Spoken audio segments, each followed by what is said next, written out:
Hi friends, welcome back to జైస్ వంటిల్ అండి. ఈరోజు మనం చోలే మసాలా కర్రీ చేస్తాం. కాబూలి శనగలు తీసుకొని ఒక నైట్ నానబెట్టాలండి. నైట్ నానబెట్టిన కాబూలి శనగల్ని కడిగేసి కుక్కర్లో వేసుకున్నాం. ఒక గ్లాస్ నీళ్ళు కుక్కర్లో వేసుకున్నాం అండి. అర స్పూన్ కల్లుపు వేసుకోవాలండి. పావు స్పూన్ పసుపు వేసుకోవాలండి. కుక్కర్ మూత పెట్టి 4 విజిల్లు వేయించుకోవాలండి.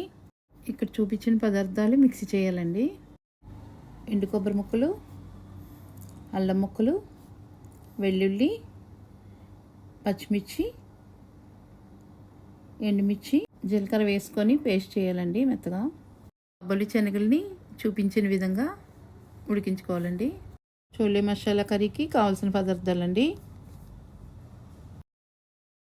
ముందు ప్యాన్లో ఆయిల్ వేసుకుంటున్నామండి.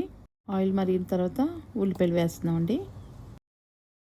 ఉల్లిపాయలు ఈ కలర్లో వేగిన తర్వాత మనం మిక్సీలో చేసిన పేస్ట్ వేసుకున్నామండి. వేసిన పేస్ట్ వేగాక టమాటా ప్యూరీ వేసుకున్నామండి.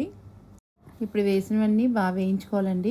ఇలా బాగా వేగిన తర్వాత కారపొడి, ఓల్ గరం మసాలా పొడి, ధనియా పొడి, ఇంకా తగినంత ఉప్పు వేసుకొని వేయించుకోవాలండి. బాగా వేయించుకున్న తర్వాత మనం ముందుగా కుక్కర్ పెట్టుకున్న కాబూలి శనగలు వేసుకోవాలి. నీళ్ళతో పాటే వేసుకున్న శనగల్ని బాగా కలుపుకోవాలండి. ఈ విధంగా దగ్గర పడే వరకు ఉడికించుకోవాలండి. చోలే మసాలా అయిపోయిందండి. ఫ్లేవర్ కోసం కసూరి మెతి వేసుకుంటున్నామండి. చోలే మసాలా కర్రీ అయిపోయిందండి. నచ్చితే లైక్ చేయండి, షేర్ చేయండి, సబ్స్క్రైబ్ చేయండి. Bye friends.